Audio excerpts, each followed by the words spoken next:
এটা বলেন যে এইখানে যে পুরান ঢাকা যারা ইফতার কিনতে আসে, এটা কি স্বাদ থেকে কিনতে আসে না ঐতিহ্য এই কারণে কিনতে আসে? এটা ঐতিহ্য, এটা ঐতিহ্য। অনেক লোকে ওই যে ধানমন্ডি, গুলশান এখান থেকে আয়া চকবাজার থেকে ইফতারি কিনে নিয়ে যায়। মানে এটা ইফতারিও ভালো আর একটা মজাও লাগে। মজাও আছে, বাজারের থেকে একটা ইফতারি লয়ে গেলাম মায়ের রমজানের লেগে। মানে সব ইফতার যে স্বাদ হবে তা তো না, মানে মূলত এটা ঐতিহ্য থেকেই কিনে, তাই তো? হ্যাঁ হ্যাঁ, ঐতিহ্য থেকে আবার একটা শখ আছে যে একটা ভাল লাগে ভিড় বাড়ে কেনাকাটা করে। হ্যাঁ, অনেকে বন্ধু বান্ধব নিয়ে আসে চকবাজার ইফতার করতে। বান্ধব নিয়ে আসে, আবার মেহমান আসলে আসে এখান থেকে নিয়ে যায়। আচ্ছা আচ্ছা। আবার ওই যে বড় বাপের খোলা খায় মুড়ি, ওই ইয়া খাসির রান, হ্যাঁ, ওটাও তো ভালো চলে।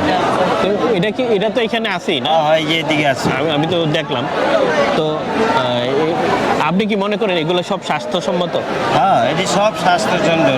এটি পুরনো তেল ব্যবহার করেন? না না, সরকারি লোক আয়া চেক করে গেছে, চেক করে যায়? চেক করছে, আর এদাবেরও চেক করবো, কাল পরশু আয়া আবার চেক করবো। ও আচ্ছা, এই কারণে দুই নম্বরে কোনো ইয়ে নাই। কেউ 2 নম্বরই করার সুযোগ না পায় না? না, 2 নম্বরই করলেই ধরা। মানে ভ্রাম্যমাণ আদালত আসে, ম্যাজিস্ট্রেট আসে? জি জি, ধন্যবাদ আপনাকে। ম্যাজিস্ট্রেট এসে চেক করে যায়। ও আচ্ছা, ঠিক আছে ঠিক আছে।